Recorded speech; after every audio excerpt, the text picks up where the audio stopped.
Remember back when you thought you could get pregnant from swimming in a swimming pool with sperm in it? God, you'd believe anything back then, wouldn't you? I mean, sex is not that complicated. You just go, I think this, you know what, you come back to me, I'm gonna figure this out. The average heterosexual sex act only lasts for 7.3 minutes. And actually, half of all acts of heterosexual intercourse last for 2 minutes or less. Which means that sex is not necessarily something to plan on if you want to go on and on and on, rocking bodies till the break of dawn, etc. However, it is a great thing to do if you just want to kill some time during House Hunters International.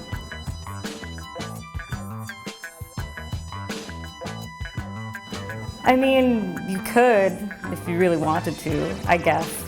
But most people need some kind of friction to stimulate their genitals to the point of orgasm. So like that, but with probably less fire. Or not, no judgments, no judgments.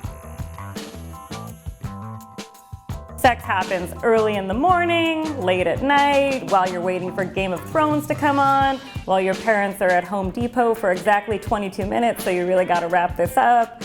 When you wake up in the middle of the night and you're weirded out because you had that dream where Kristen Slater is your accountant again, and he's like, I really think you're gonna get audited if you keep doing these deductions. And you're like, oh, Mr. Slater, what should I deduct, like my pants? Anyway, sex can happen anytime. While you can certainly get pregnant from having sex in a pool, getting pregnant from just swimming around in a pool that happens to have sperm in it is not going to happen. First of all, the sperm would not have to die instantly from coming in contact with the pool's chlorine, which is unlikely.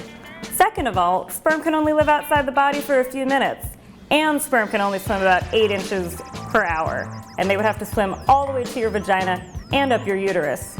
Those are not good odds. The average act of heterosexual intercourse only has a 1 to 9% chance of ending in pregnancy. So the odds that you're going to freestyle butterfly your way through a cloud of sperm and end up with child are near impossible. I would not bet on those odds unless you like losing weird bets about sperm.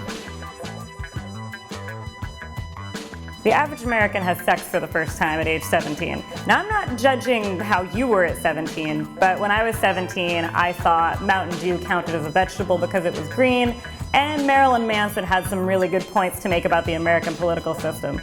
I was not good at things at 17, and I think that included making myself or anyone else's fun junk feel particularly good. Which is fine. There's plenty of time to learn to operate your fun junk. Why don't you concentrate on graduating from high school, theoretical 17-year-old sex haver? Little known fact, this is not the only way to have sex, even if your Republican grandparents would like you to believe that it is.